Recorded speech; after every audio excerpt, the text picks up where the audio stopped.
Welcome, brave souls, to the chilling depths of horror and detail, the realm where the shadows whisper ancient secrets and nightmares come to life. I am your guide through the darkness, and on this channel, we delve into the spine-chilling world of werewolf horror stories that will send shivers down your spine. First story. I saw a big black wolf with red eyes. As the title states, I saw a big black wolf with glowing red eyes in the middle of the afternoon when I was younger.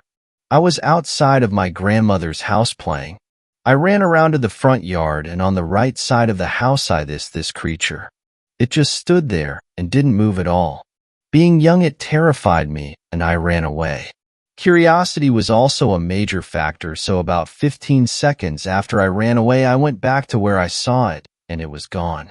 She had a fenced-in backyard, and where it was standing I would have seen it leave the property. This wasn't in a rural area either. This was in a suburb in Connecticut. Very big and busy town. Right near the town green. I've searched the internet for years for what this might have been, but I have never found anyone having a similar experience. I've read tales of similar creatures in dreams or whatnot, but never one of them out in a suburb in the middle of the afternoon on a sunny day. Also, it might be important to add that my grandmother did witchcraft or black magic. I don't know if there's even a difference between the two. There was another time me and my younger brother were inside my grandmother's house, and we were walking up the stairs.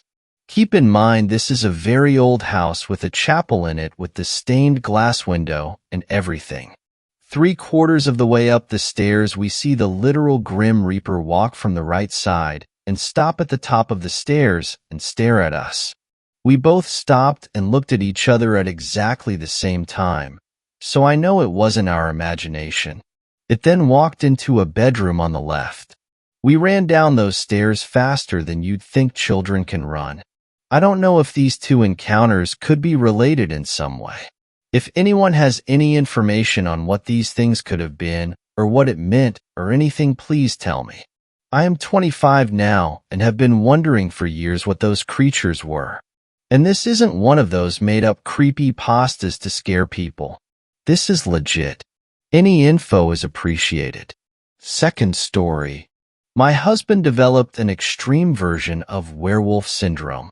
My husband of 6 years, Troy, was diagnosed with hypertrichosis during the last leg of our marriage.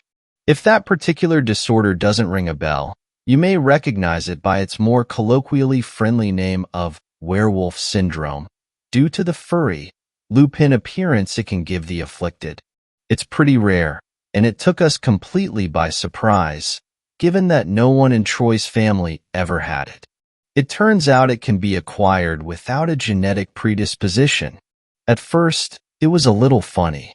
Thick, dark brown hair, distinct from Troy's normal dirty blonde hair and scraggly gingerish beard, began to sprout as luxurious mutton chops by his ears and along his cheekbones. He let it go for a bit, then shaved it all off once the Wolverine jokes got old. We didn't worry too much about it. It was strange, sure, but we figured it would be manageable. The hair grew back quickly, though, and the same dark, downy fuzz began to grow elsewhere on Troy's body. His shoulders, back, stomach, and perhaps most disturbingly, his palms and the soles of his feet. Once that began, the hair only seemed to grow faster, like overnight fast. After I woke up with some of his foot hair twisted around my ankle, I took Troy to see a doctor. It was the first time I'd seen Dr. Brighton, our family doctor of several years, appear to be shocked by anything. He did his best not to show it, which is exactly how I knew he was so disturbed. Dr. Brighton was usually warm and gregarious, and as soon as he saw Troy, I watched his face go carefully blank. "You rarely see hypertrichosis to this extent," he said as we consulted in his small, sterile office. "It's quite unmanageable." "He's growing hair back overnight," I answered, giving Troy a sideways glance. He was twirling a long lock of hair from his forearm with his index finger. I tried to keep from shuddering. We've resorted to trimming it all as quickly as possible before bed. It's not really helping. I see, Dr. Brighton said, jotting a note down on a clipboard. Well, there are options, such as electrolysis or laser hair removal. My concern is the extent to which you would need such therapies. They can be expensive and sometimes painful, even for areas of minor concentration. He glanced at Troy, but his eyes didn't seem to want to linger long. He began writing again. It's not that bad, honestly, Troy chimed in. A little itchy at times, and yeah, I've gotten a lot of funny looks. Other than that, I don't know. I think I could live with it. Well, that's the spirit, Dr. Brighton replied, though his eyes twitched to me briefly before they went back to Troy. Just keep it all clean and dry, and I'm sure you'll be all right. If you ever want to seek out permanent treatment, I can give you some recommendations. Thanks, Doc, Troy said, hopping off the examination table. We'll let you know. A week later, Troy's body was absolutely covered in hair. It had to be a 1 in a zillion occurrence. Not even the most egregious case I could find pictures of on Google could compare. Troy wasn't all that shy about his appearance either, and insisted on accompanying me on even the most mundane of outings. News about his condition spread almost as quickly as the hair. There was an article in the local paper that dubbed him the city's own real-life Sasquatch, and after that, he was a minor celebrity. People stopped to ask for photos and requests for his best Wookiee impression. I found this all very hard to cope with. I loved my husband more than anything, but it was becoming too much. Being near him was like being around a perpetually damp, odorous dog. All that hair made him sweat, and by the end of the day, he smelled like the communal towel of a sauna frequented exclusively by 400-pound men. Needless to say, the one accommodation I asked him to make was to sleep separately from me. There was nothing less restful than lying next to the human equivalent of a yak. Troy had to stop working as things spiraled out of control. He spent most of his days sleeping on the couch and watching TV, content in his cocoon of hair. Meanwhile, I took on a second job to keep up with the mortgage and living expenses, including the increased cost of shears, shampoo, and other supplies. I would be exhausted and at the end of my rope after 2 shifts, all while hacking at a jungle of increasingly tangled and unruly hair.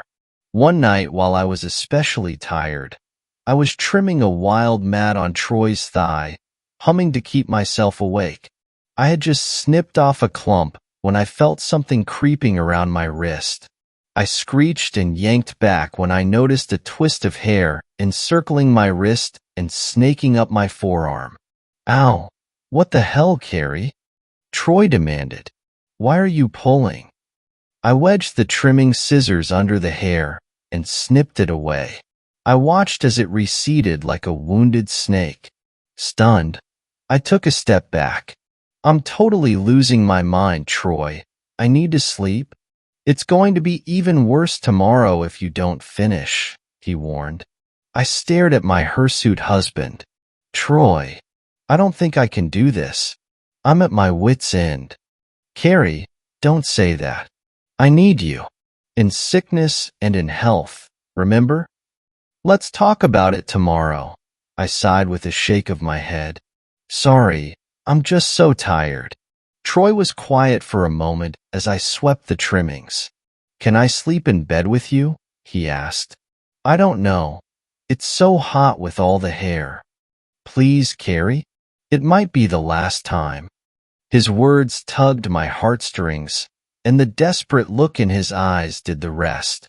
My throat felt dry and strained at the thought of lying next to him, but I nodded anyway.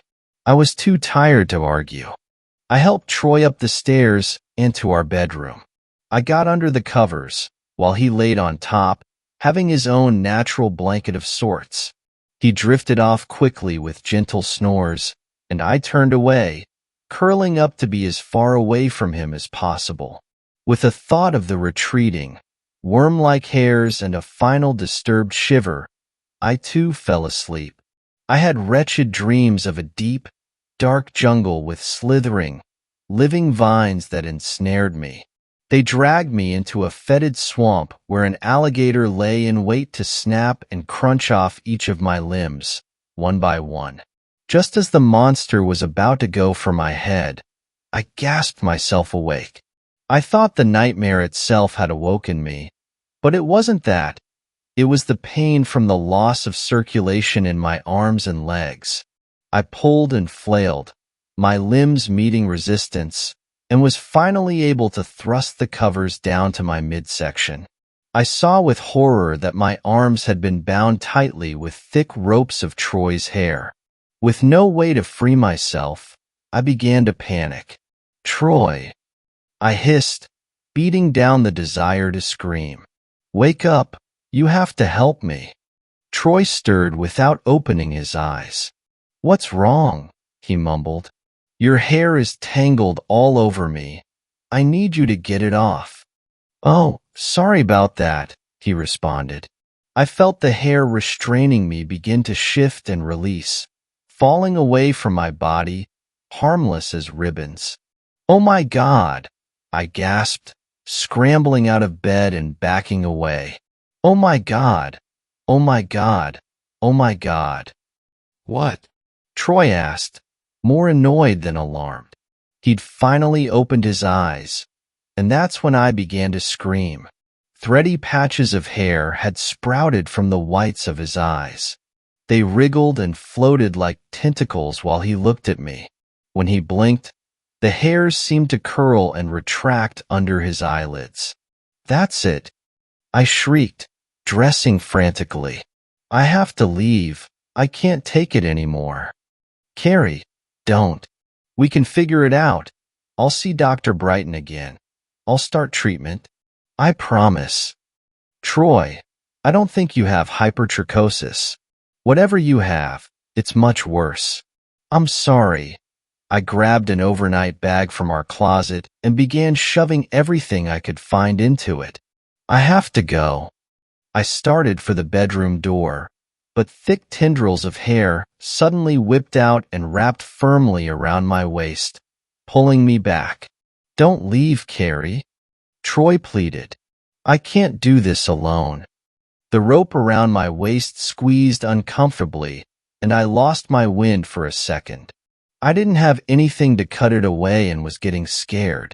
I took a second to calm myself before speaking again. "Okay, I'll stay. Just let me go grab the scissors, and I'll be back in a minute. I'll call off of work, and we'll try and sort this out." Troy's hair fell from my waist. He appeared mostly placated, but that appearance was betrayed when he used his hair to lift the overnight back out of my reach. "Promise?" "Of course," I said, smiling with trembling lips. He let me go. I went downstairs calmly, picked up the scissors, then my keys and my cell phone, and bolted out the front door. I heard Troy's yells even as I was starting my car. I screeched out of the driveway and took off without ever looking in the rearview mirror. I never stepped foot into that house again. I fled to my home state of Illinois, where my parents still resided. They took back their 35-year-old daughter with grace and love, which helped my mental state tremendously. I blocked Troy's number and deleted the voicemails I received from Dr. Brighton. After a couple of months of living at home, I had no idea what had become of Troy, and that was exactly how I preferred it. My wedding ring was banished to a safety deposit box and all but forgotten. Half a year after leaving, I had a good job again and rented my own apartment. I mostly avoided developing friendships or romantic interests. I didn't need the complication of others asking about my past personal life, dredging up old horrors. I did, however, adopt a very sweet and companionable mutt named Archer. We kept life simple, and sometimes the nightmare of Troy faded into the background of my memory. There, but not all-consuming. That all changed yesterday. I was rudely awoken at 3 a.m. by a cacophony consisting of my phone ringing and Archer barking like a rabid hound. Groggily, I sat up and picked up my cell. It was Dr. Brighton calling. I let it go to voicemail, then listened to the message. "Carrie," the doctor said, his tone steady and serious. "I hope this message finds you well. I just wanted to let you know something. I went to visit Troy earlier today, and he wasn't at the house. He'd been threatening to find you for a while, but I didn't think it was physically possible for him to leave the house at this point." There was a brief pause. "Look, keep your head on a swivel, Carrie. He comes from a place of love, but, well, just be safe. He's changed quite a lot. Call me back if you need anything, and take care of yourself." The message ended, and I put down the phone. First grabbing the scissors I always kept on the nightstand, I left the bedroom to go check on Archer. He was standing in the hallway, his little black and gray speckled body pointed directly at the front door. He was growling, low and long, with raised hackles. A mass of thin, dark tendrils was poking in through the cracks of the doorframe, creeping over the door and across the hardwood as an alien mass. Archer snapped at it, but a few strands got hold of his front paw and began to drag him forward. He yelped, sliding on the floor as he tried to get away. "Don't you fucking touch my dog." I screamed and lunged at the hair to hack at it with the scissors. Once freed, Archer ran behind me, whimpering. From somewhere far off, I thought I heard a yell, and I noticed something extremely disturbing from the clippings on the floor. They were leaking small amounts of what appeared to be blood. The hairs I'd cut curled and retreated back through the door like wounded creatures. I would like to say that I considered the pain I would cause the former love of my life before I cut anymore. But that would be a lie. With a guttural cry, I began hacking relentlessly at the invading strands like a deranged barber, and again heard distant sounds of anguish. The remaining hair disappeared quickly after my attack, and I was left staring at the mess of trimmings and red stains, shocked beyond reason. I stayed up, on watch for any further intrusion, with Archer by my side the entire time. When day broke, I went to the police station to file a formal restraining order against Troy. Of course, omitting the part about the supernatural control he had over his own hair. I think Archer and I will move again soon. It's probably a stalemate at this point, given that I now know that Troy's strength is also his weakness, but I'm not taking any chances. In the meantime, I've spent most of a paycheck on the sharpest shears I can find, and a whole shelf's worth of Nair. Troy, if by some chance you read this, I have one message for you. Find me again, and I won't hold back. I'm ready for you, you hairy bastard. Third story, The Wichita Werewolf. Growing up here, I was always greeted by friendly people. Everyone said hi and waved to each other. You had your neighbors over on Sunday after church for a barbecue, and everyone had a good time. Of course, being a kid, I was very curious and would explore while my parents were visiting with people from church. One afternoon, my friends and I played hide-and-seek. I had the bright idea to sneak down to the southern part of my neighborhood, which was run down. The farther and farther I got from my house, the darker the road became due to the foliage above blocking out the sun. The paved street turned to a dirt road. White picket fence turned into overgrown yards and abandoned houses. I found a hiding spot underneath an old pickup truck with weeds growing through the bed and cab. I was invisible to the naked eye. About 10 minutes passed and I could barely make out the conversations and laughter several houses down at the barbecue, as well as the screaming and commotion whenever one of my friends was found. Behind me I heard a stick break, but I didn't dare look. It was probably my friend Clay trying to find me. Suddenly, two denim-clad legs appeared in front of my face, barefoot but far too hairy to be any of my friends. I kept quiet. As the knees bent, I was met with an older man with two different colored eyes. "What in the Sam hell are you doing down there, Boa?" "I'm hiding from my friends," I managed to reply. I crawled out from under the truck and realized I had never seen this man ever before. I was taught at a young age to have exceptional manners and introduced myself. The old man asked me if I wanted to come back to his house, enticing me with his recipe of homemade cornbread. Again, I retained my manners and kindly refused. Instead of being persistent, the old man nodded and told me to go and play with my friends. By this time, Clay saw me and started to head over. I walked towards him while motioning the timeout signal. "Why ain't you hiding?" he exclaimed. I told Clay how I was hiding until some man found me, and I pointed back, but the man was gone, nowhere to be found. As Clay was pestering me, claiming I stopped the game because I couldn't find a good hiding spot, I was staring at the old truck where I was hiding. The grass and weeds were much too thick that even standing here glaring at where I had been, I wouldn't be able to see myself. How did that man ever manage to see me? I finally convinced Clay that what happened was true, but Ryan and Jacob, or even Bo, didn't seem to believe me or really care too much. Clay and I saw the man again, but this time he was walking down the dirt road on the south side of the neighborhood and walked into one of the houses we had always assumed was vacant. We had to investigate. The big cottonwood outside the house had squirrel bones stuck to the trunk, as well as a reflective light like you'd find on a bicycle nailed to either side.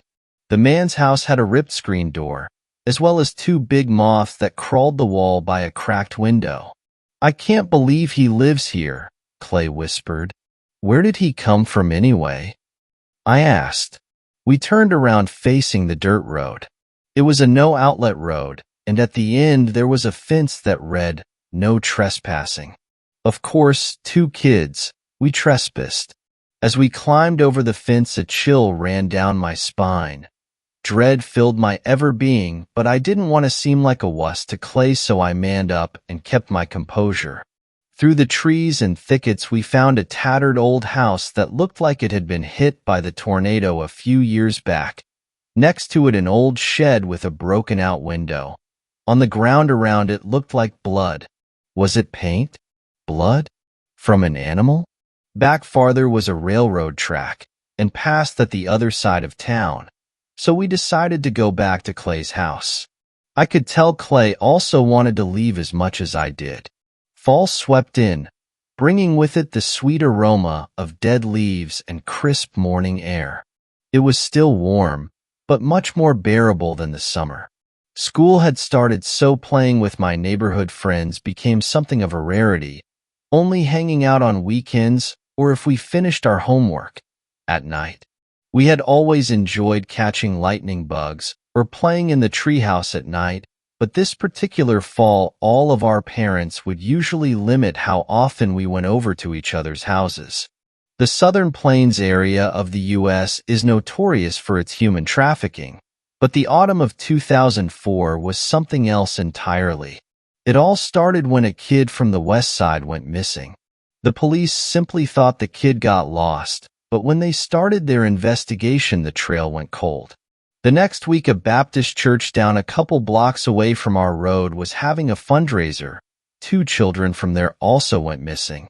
Was there some sort of connection? At night, I could swear I heard some sort of howling, followed by all of the dogs in my neighborhood barking. My father dismissed it, telling me I was hearing coyotes and that there weren't no wolves in Kansas. I knew what coyotes sounded like. We often encountered them while hunting. Parents do their best to keep their children from finding out how terrible the world can be. Their attempt was futile on the night of October 23rd. I was playing at Clay's house, along with my friend Ryan and Bo. He had quite the collection of toys, both new and hand-me-downs from his older brother.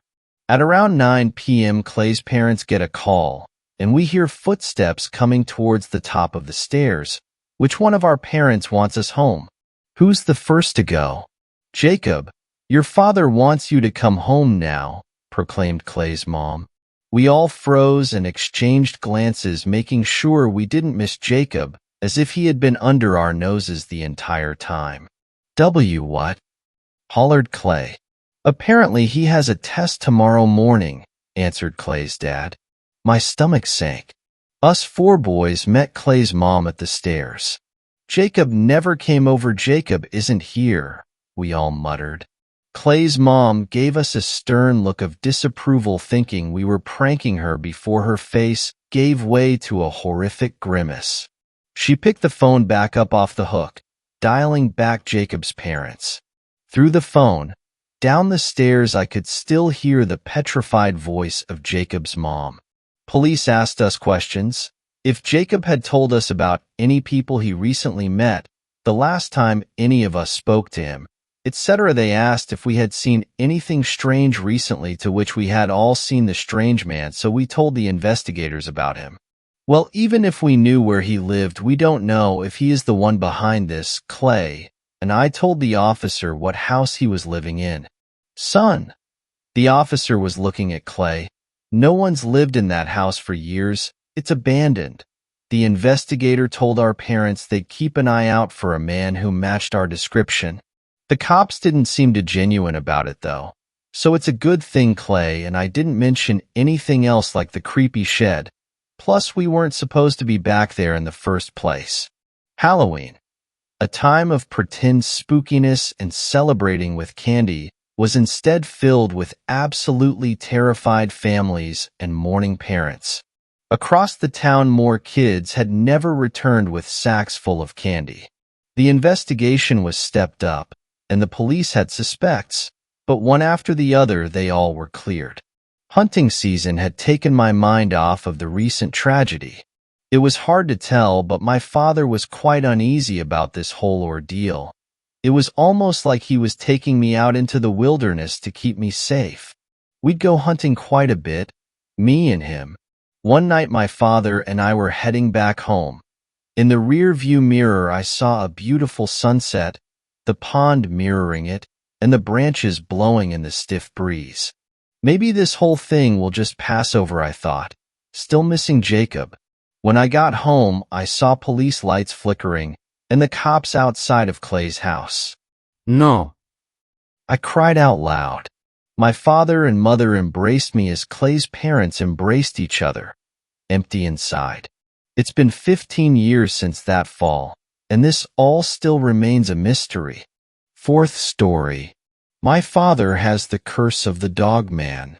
There was a running joke in my family for many years. It was always the ladies who said it, never the men, as if the guys were in on some secret the women didn't know about. There goes the werewolf. My mother and aunts would say as Grandpa was going out the door, hat in hand. He always disappears on full moons and never comes back until the morning. As children, we would laugh along with them, not understanding the true reasons for his leaving. The years went on, and my grandfather, who I called my Opa, kept disappearing on full moons until he was no longer able to walk. Soon after that, he was admitted to the hospital and came down with a bad infection, passing away a short while later from a myriad of complications. Strangely, after his death, my dad took up the tradition of disappearing during full moons. He never did it before Opa passed away, but suddenly he started exhibiting the exact same behavior. I'm heading out, he would say to my mother, putting on his coat and leaving the house right before sunset. I'll see you in the morning. Again? You really are turning into your father. My mom would call after him as he hurried down the porch steps, sometimes jogging or running as if late for an appointment. She didn't realize how right she was. Asterisk. Eventually, I moved away and went to college, found a girlfriend and got engaged, married, and bought a house. If you want to sum up my entire life in one sentence, I guess that about does it. Except something happened recently, derailing that one sentence description of my existence and turning it into a rambling run-on with no end in sight. My father called and told me he needed to talk to me about something. He said it was important and couldn't wait. I needed to come over right away. What is it? I asked, once we were finally alone in his basement man cave. He poured 2 glasses of scotch halfway to the brim, then added a bit more for good measure. He handed me one of the glasses and I took it, eyeing him suspiciously. I don't drink, I reminded him. Trust me, you'll want that. He sat down on a leather chair across from me, the fire roaring beside him. I took a tentative sip and winced at the burn, smacking my lips to try and appreciate the taste, then set the glass down on the table beside me. I've been trying to keep this from you for as long as possible. I have to tell you something important about your Oppa. Oppa's been dead for years. I smiled nervously. You're not losing your memory, are you, Dad? My memory is fine. Just listen, okay? Your Oppa had a secret, and now it's my secret, and I have to pass it on to you. It's important, okay? Just trust me. All right, I said nervously, and took another sip of the drink. The burn wasn't as bad this time, and was more like a warmth that coated my throat and sizzled in my stomach. You remember how Oppa always disappeared on full moons? Did you ever wonder why he did it? And why I started doing it right after he died?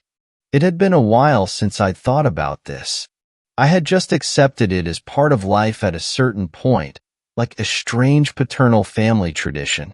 I had semi-forgotten my dad's odd habit of escaping the house on full moons. Looking back at his face, I was surprised by how many new wrinkles had formed around his eyes when I hadn't been paying attention. It occurred to me how often I looked at him without really looking at him. I always thought it was an excuse for you to get out with the guys, to go drinking or to the strip club or something.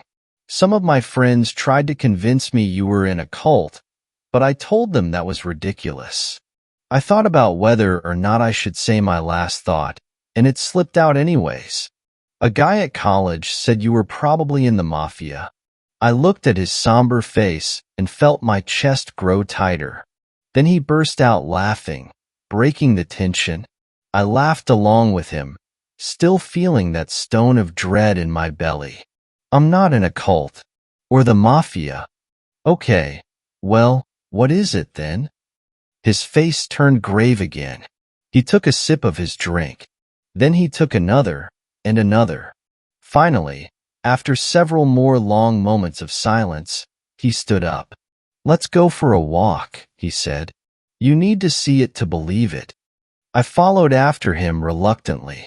My father took me out to the woods behind his house, which led deep into a forested wilderness that stretched on for a long, long ways. There was no path, but he seemed to know exactly where he was going, as he trudged through thick grass and brush, leading me deeper and deeper into the woods. What the hell are we doing out here? I asked him, slapping at a mosquito which landed on my neck, leaving a pool of blood on my palm. You'll see, was all he would say. We walked for a long time, mostly without conversation, through the dark forest, far from the path. Finally, we reached my father's intended destination, a little clearing with a few logs situated around a fire pit. It was evening and sunset was an hour or so away. A full moon was waiting bloated behind the horizon. I glanced over and was alarmed to see a few chains attached to a tree nearby. My eyes traced down the length of them to a set of steel manacles. Dad, what are those chains for? I asked, getting scared. He must have heard the fear in my voice and tried to reassure me. It's okay, son, he said, his eyes locked onto mine. You know I would never hurt you, in a million years, right? I nodded. Good. Now I need you to trust me. Can you do that? Can you trust me? I nodded again, tears welling up in my eyes for reasons I didn't understand. Listen, we have a bit of time. There's no big rush. That's why I brought you out here early. There's a few things I need to tell you, and some are gonna be easier to believe than others, but they're all true. And when I ask you to, well, When I ask you to do what I need you to do, I need you to not ask any questions. I need you to just do it and trust me, okay? I guess. As long as it's not too crazy, I said, trying to keep it together. Just tell me already. I'm dying of suspense over here. He motioned for me to sit on one of the logs next to the fire pit. I did so, and he began to build a fire. Despite his age, he could still do it quicker than anyone I'd ever met. I watched him set it alight, and it roared up in an instant inferno. He sat down on a log, and his eyes met mine again. My soul felt like it was leaving my body as he spoke his next words. I'm dying, son. It's the big C. I couldn't even respond. All I could do was sit there with my mouth hanging open, staring across the fire at him. The embers popped and sparks flew into the air between us. It's in my colon, which means it's everywhere else too, according to the doctors. They did the tests, gave me a few options. Chemo and radiation will extend my life, probably, but no guarantees. And there would be side effects. I saw how that went with your grandmother, and I'm not going to go through that. Which means I'm going to finish things au natural. I opened my mouth to speak, but he cut me off before I could say a word. It's my choice, so don't argue. They're giving me a few months, at most. Maybe less. I don't know how I'm going to look in a week or a month, and so I need to tell you all of this now, while I still can. While my mind is still sharp, you understand. I was in shock, unsure of what to say. It wouldn't sink in for several more days. So at that moment I just stood up and gave him a big hug, squeezing him tight until he made a pained noise. For the first time, I noticed how thin he'd gotten lately. My arms used to have trouble making it all the way around his waist, but now I felt his ribs and the lack of a belly. Again, I'd been looking at him but not really seeing him for a while. What else do you need to tell me? I said, after saying all of the other things that you say when someone you love tells you they're dying. It sounded important, whatever it was. About Opa? He nodded, looking solemn. Yeah, unfortunately that's even worse news. I really don't want to tell you about this. I have no choice though. You have to understand that I tried, and there is no way out of it. Like the cancer, it's a part of me. It's a part of us. Just remember, no matter what, that I tried. You don't need to go through that, okay? This is a curse, an irreversible one, that has been passed down to my side of the family and my side alone. Only the men are afflicted with it, never the women. We try to keep it from them, so they don't have to live with the guilt and the pain that we do. I prayed for your mother to have a girl. You have to believe me. I prayed you would not be born into this. What are you talking about, Dad? The cancer? Are you saying that's some sort of family curse? That's crazy. I mean, genetics play a part, I'm sure. But it's not, Dash. No, he cut me off. We can die from diseases just like any mortal. The stories are all wrong about that. We are merely men with a terrible curse. I waited for him to explain in plain English and hoped that eventually he would get around to it. The sun was drawing closer and closer to the horizon, and that felt like an important detail for some reason, like an hourglass running out of sand. He stood up and pointed to his belt. It was old, and I realized it was the same one my grandfather had worn. There was a silver wolf head which comprised the buckle. This belt is special, son. It holds an ancient power. It was passed down to me by my father, your Opa, and it was given to him by his father before him, going back for hundreds and hundreds of years. This belt is what gives us our power, but it also carries with it a great curse. I stared at him, wondering what the hell he could possibly be talking about. Just listen, he said, as if reading my mind. In about half an hour you won't need to believe my words, you'll see it for yourself. It's a full moon tonight, Jason. And that means I'm going to turn into something else. A thing that's not quite a man and not quite a wolf. It's somewhere in between. What? I nearly screamed. That's insane. Dad, this is all nuts. I thought maybe the cancer was affecting his mind. What other reason could there be for such a bizarre lie? Instead of debating with me, he just continued as if I hadn't spoken. This belt is a symbol of our power, but it is more than that. It carries with it our strength and our curse. If you should ever lose it, it will haunt you. Every death you see on the news will be your burden to bear, for you have forsaken your sworn duty. The dead will come to you in your dreams, and you will never truly rest again. Hear my words, son, and remember them. I sat back down on the wooden log, landing hard on my ass and nearly toppling it over. Dad, come on. You're kidding me, right? Is this a joke? He shook his head. I wish it was, son, but it's very real, and I'm going to prove it to you.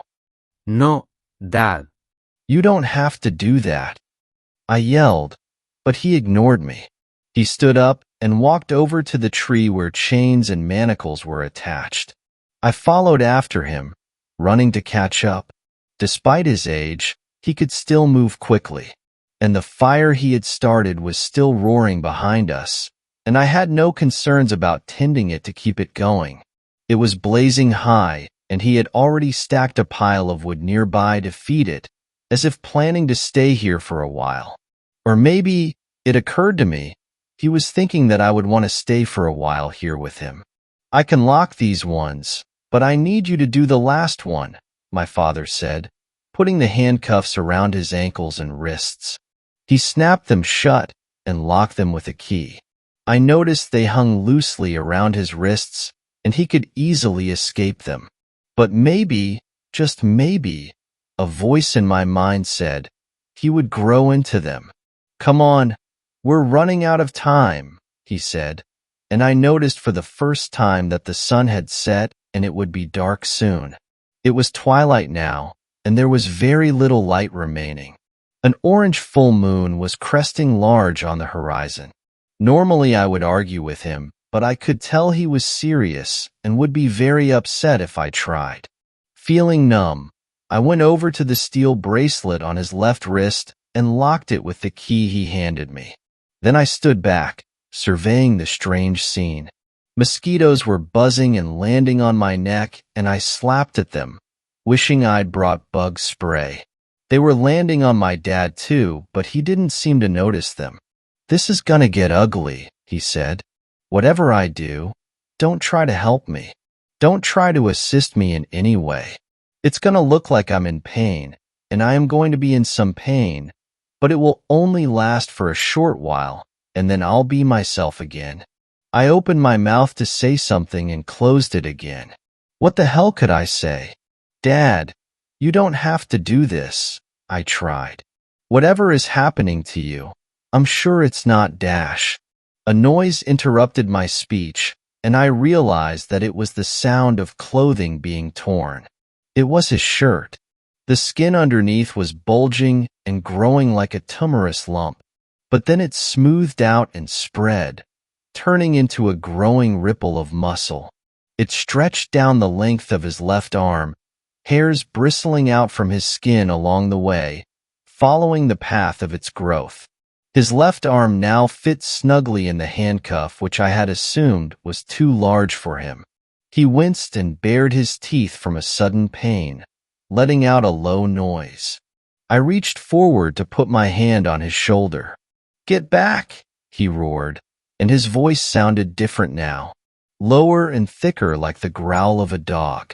I stumbled backwards, startled and terrified, and tripped over a branch, landing hard on my back. My head whipped into a rock and bounced up and down a couple times before settling in the dirt. Pain bloomed back there, and I saw stars explode throughout the darkness of my vision. It's possible I passed out momentarily, or for more than a few minutes.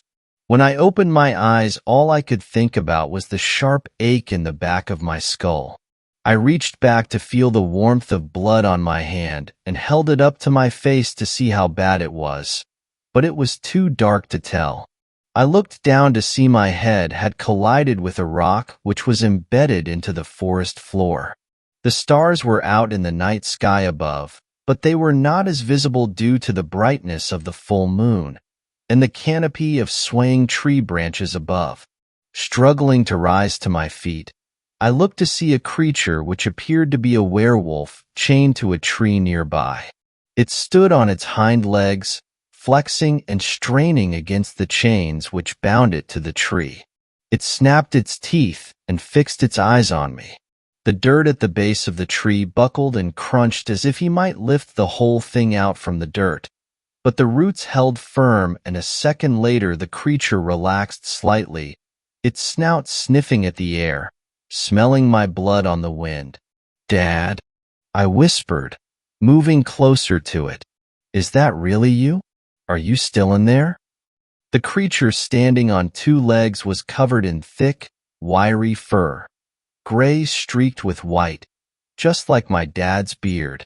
And when I looked into his eyes, I could see something familiar there, a glimmer in them. But then the beast was snapping its jaws and aggressively growling at me, pulling on its chains as it tried to break free once again. It was too much to look at, too much to bear after the news I had been given. All of this was too much.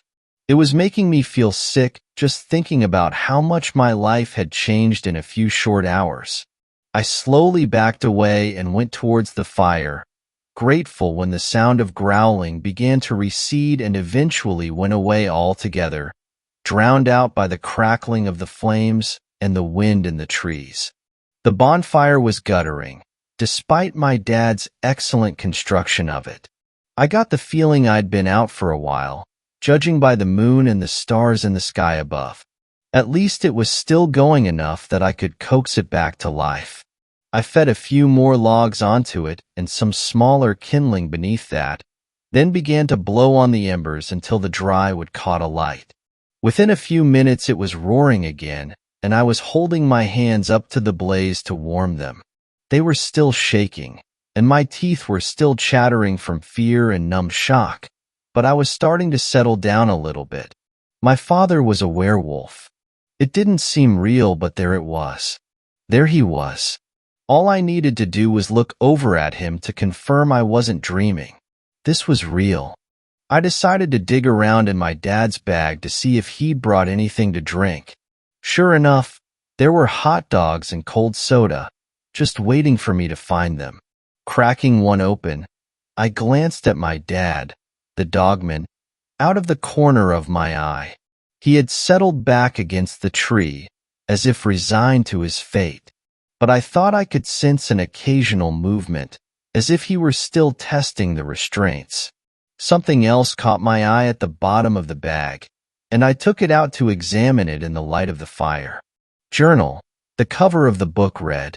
A sticky note was attached to the front of it, which I pulled off to read in the light. "Hope this helps, Dad." It was his journal, I realized, and he wanted me to read it. I opened it and began to read from the first page, as my father struggled and growled in his chains a little ways away. Still trembling with terror, I held the pages close to the fire and began to read, hoping to learn the secrets of my family's curse. Instead, what I found was a record of my father's life, and a startling picture of what my own grim existence would soon look like. January 10th, 2001. It finally happened. For years he warned me, and yet still I was not prepared for this. How could anyone hope to be prepared for this? Those people, so many died by my own hands. The newspaper called it an animal attack, and that is not too far from the truth.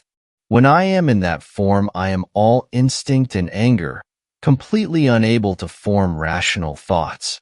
That does not excuse my lack of preparation. My father told me to prepare, but I used my grief as an excuse to forget. I will go to hell for the things I have done. There is no doubt in my mind about that. Heaven has no place for a man who can tear apart a woman with his bare teeth. Next time I will be more careful. For the next few weeks, I will need to devise a plan. I will need to speak to Uncle Horace. He promised to help me, but I do not know how he will manage to do so if he suffers from the same affliction. Still, at the very least, he may be able to give me some advice. Until next time. Giha. I read a few more pages, then realized the fire needed to be fed, and stood up to grab more wood. As soon as I did, I heard a loud growling noise from behind me, where my father was chained to the tree. He pulled against the restraints again, and I thought I saw something crack, a piece of the tree splintering and coming loose. But then he settled back again, and I realized it was nothing of consequence, just a piece of bark that had come loose. Or so I thought. Asterisk. After stoking the fire and letting it burn for a while, warming my hands against the heat of the flames, I settled back into reading. February 9th, 2001. It worked. The chains held fast and the manacles were large enough to keep my wrists secure without injuring myself. My arms are sore and my shoulders ache, but at least my conscience is clean, knowing I did everything in my power to prevent disaster. Damn this belt. I wish I could get rid of it. I wish I could just throw it in the ocean and let the tide take it away, but Uncle Horace warned me not to. If I do, then someone else will find it, and who knows what they might do with this power if left unchecked? The world would be safer without us in it. Giha. It was sad to think that my father had help, but I would have none. If this condition was really passed on to me, I would be the last one in our family to be afflicted with it. I had no kids and wasn't planning on having any, and my great-uncle Horace and all of the other men in my family had passed away. I was the last man in the Hamburg line, and that meant the family secret would die with me, assuming I could keep it a secret. It also meant that once my father passed away, there would be no one around to help me with this curse. No one to guide me like Uncle Horace had guided him. The journal I was holding was all I had, aside from the advice of my father, and he didn't have much time left by the sounds of it. Something made a loud cracking sound in the forest behind me, and I stood up and turned around. I saw the vague outline of a person, just a smudge of shadow among the trees, and then heard the air whistling behind me as something large and heavy came swinging at my head. I don't remember it hitting me, only the pain I felt afterwards. Asterisk. The fire was in front of me when I blinked my eyes open, but the flames were blurry and ill-defined. My head was spinning and my ears were ringing, as I tried to focus on the man in front of me who was speaking. He snapped his fingers once, twice, 3 times, as if trying to get me to pay attention. There we go. Wakey, wakey, he said, grinning. Nice job, fellow hunter. Sorry to blindside you like that, but we had to be sure. Rumor has it there are some sick freaks around here who are friendly with these creatures. I groaned, trying to form words. What are? Who are you? I looked around to see more men nearby, all dressed in camouflage. Hunters, he said. Dogman hunters. Shit. I looked over to where my dad was chained up. There were 2 men taking pictures of him with their cell phones while he growled and snapped his teeth at them. Nowhere near as accomplished as you, though, the man's friend said. I've seen a few of him, but never caught one and chained it up. Damn, dude. How'd you manage that? I tried to think up a lie. My head was still spinning, though, and I was having trouble thinking straight. Hey, Dave. Check this out. One of the guys near my father said, pointing at the belt around his waist.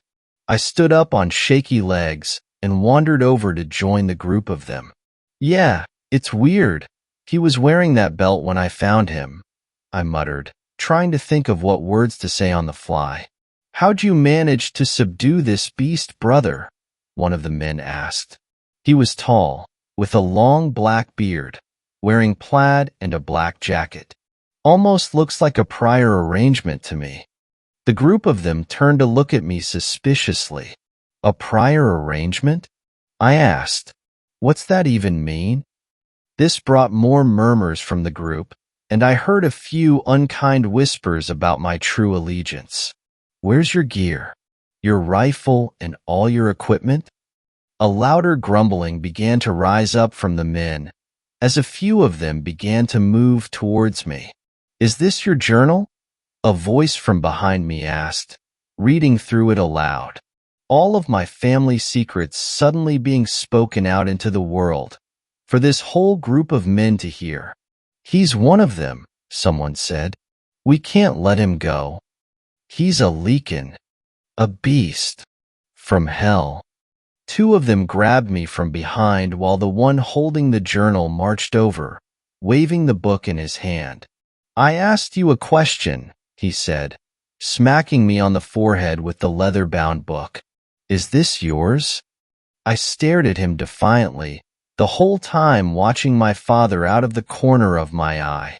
He was still pulling on the restraints, testing them, straining against them with all of his might. The tree was bending against his efforts, the trunk splintering and cracking. My father's, I spat, looking behind him fully now, at the creature chained to the tree. It belongs to my father. There was grumbling amongst the group members, and then finally one of them spoke up loudly. We'll kill them both. Even if he's not one of them yet, he's got it in his blood. It's only a matter of time before he goes through the transformation. Grab him. Don't let him get away. I turned to run, but it was too late. They were already on me. One of the men tackled me, pinning me to the ground while another approached with a pistol. He cocked it, then aimed at my head.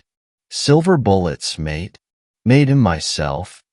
The cold steel of the barrel was pressed up against my forehead, digging into my skin. Any last words, Leakin? I tried to speak, but all that came out was a whimper. I wasn't ready to die. There was so much more I wanted to do in life.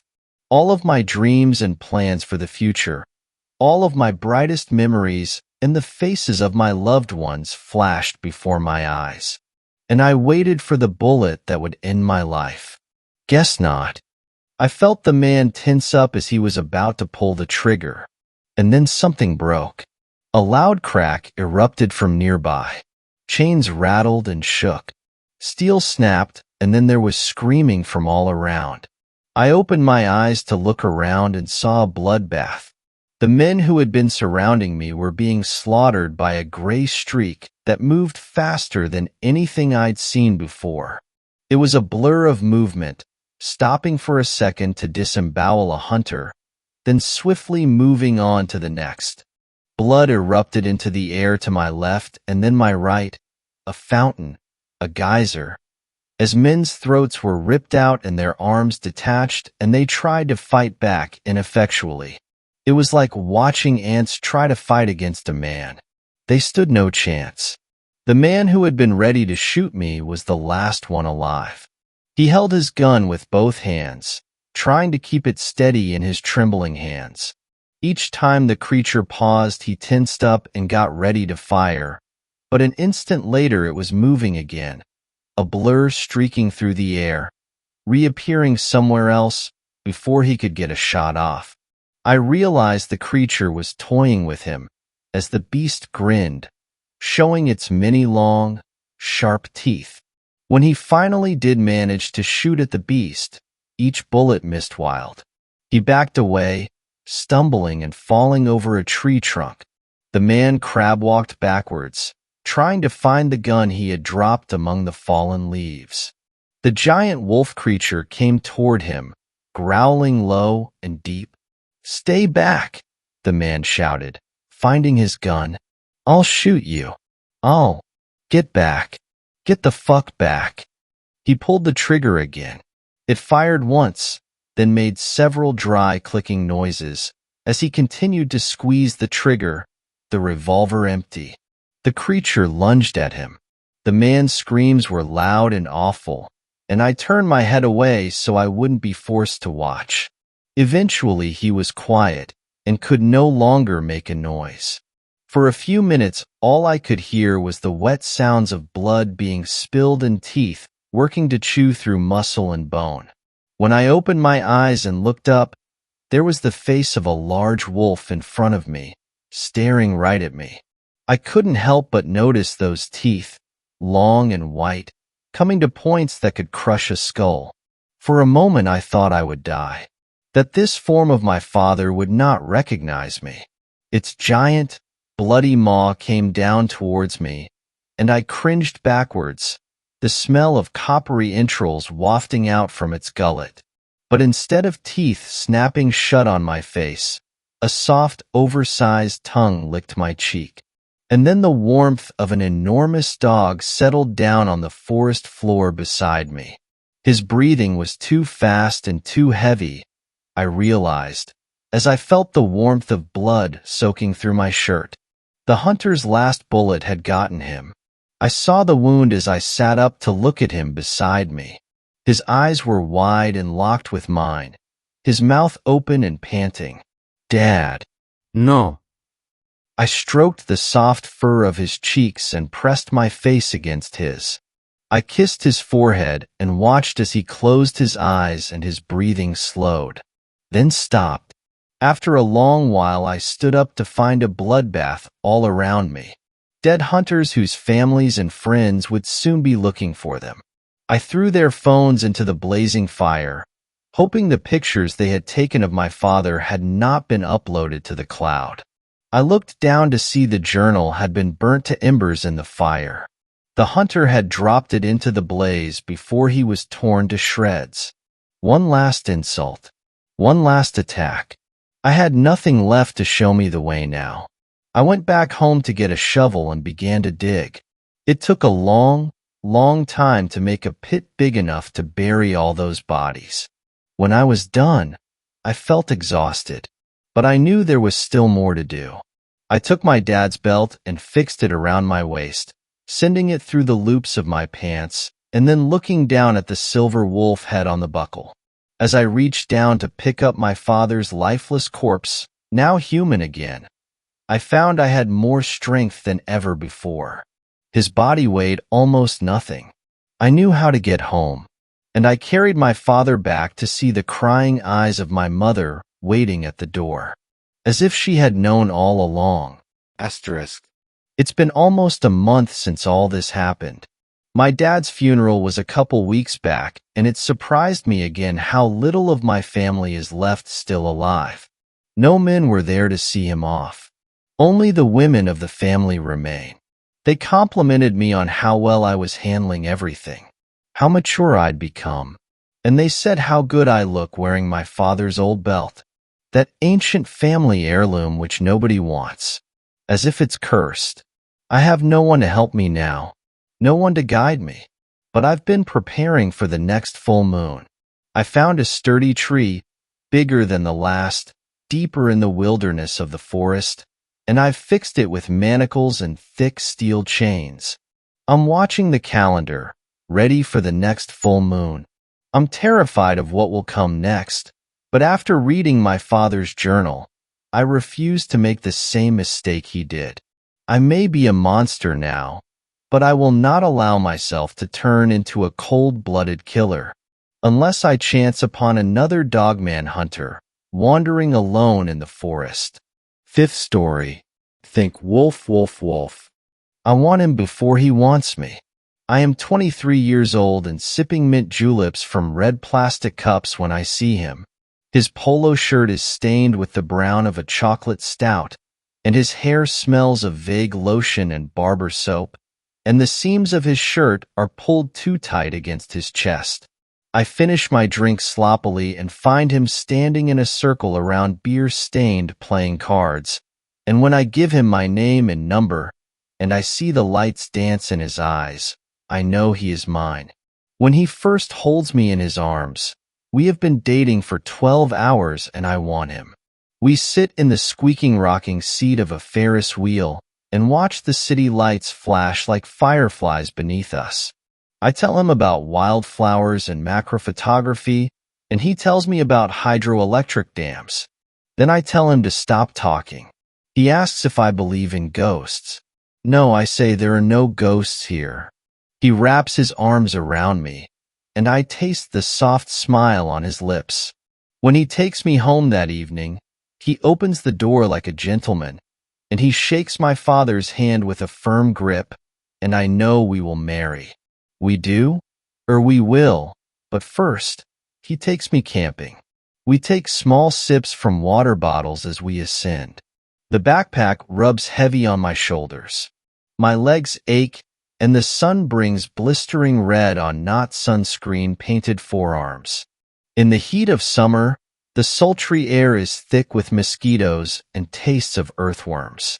Here, a kingfisher dances on branches and watches the river for the flash-tail of a trout.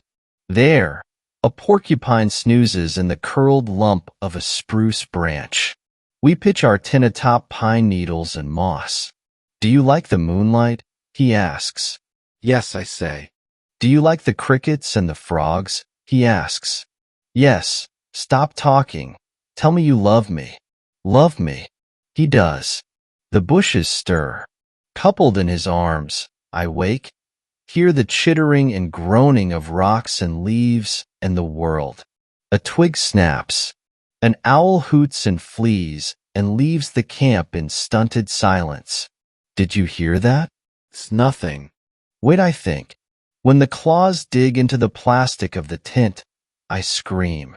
He jumps to a crouch and reaches for a hunting knife. But the claws have done their work, and the eyes of the creature are red, red, red.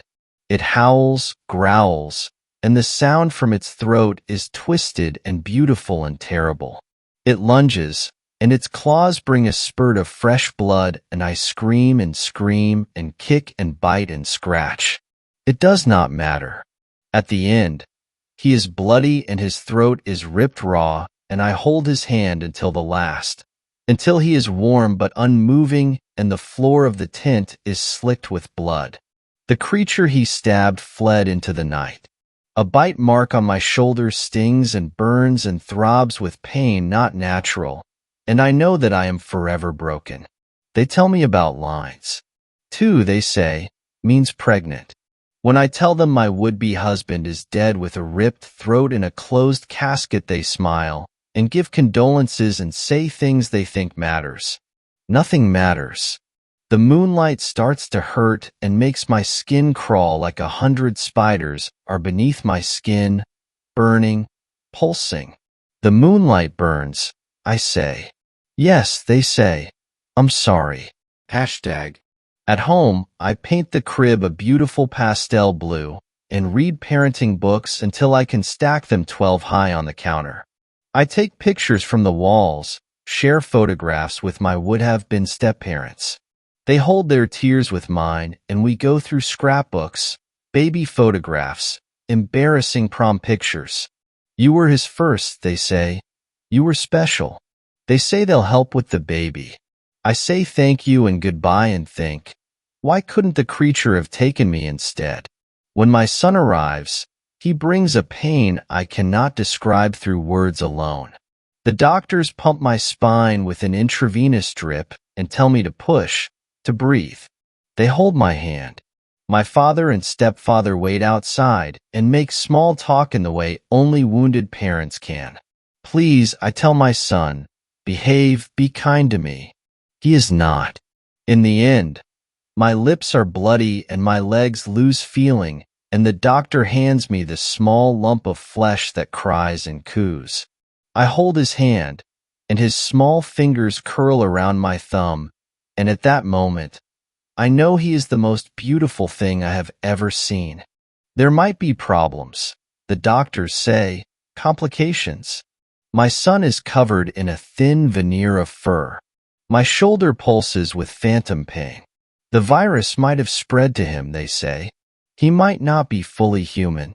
I don't care. I love him, I love him, I love him. My son grows like a pup. In a year, He can walk and run and speak in short, stunted sentences. He stacks blocks in his crib and giggles whenever the top block falls. He sleeps curled in a blanket, and he bats his hands at the mobile above him. Your father would have loved you. I say, he would have. He says mama and mama.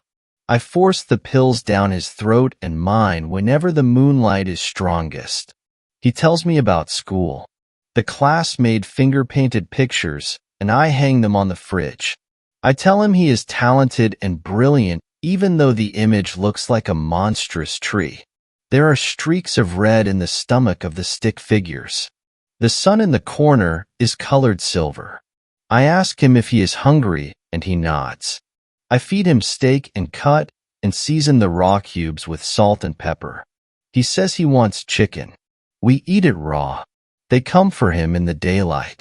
They take him on his walk home, and he squirms and he screams, and I tell myself he fought them to the last, though I cannot know the truth. They say money, money, money. They say pills, pills. I tell them to go fuck themselves. When I speak to the police, I beg and plead and tell them every detail I think will matter. Then I pace the floor of his bedroom, count the colored pills in the bottle, and check the calendar. 1 week until the full moon. I stare at the magnets on the wall. I picture the monster in my mind's eye, the glowing eyes and dagger-white claws that ripped and tore and took my husband from me. I'd like to think the beast was scared, afraid, not in control. I'd like to think it had no choice. I'd like to think it died slowly after my husband plunged the hunting knife into its still beating heart. But I know it survived, because no steel can kill it. I tell them about money. I don't have it yet, I say. I won't have it for a week. I ask to speak to my son, and they put the phone against his ear. He says, Mommy, I'm scared.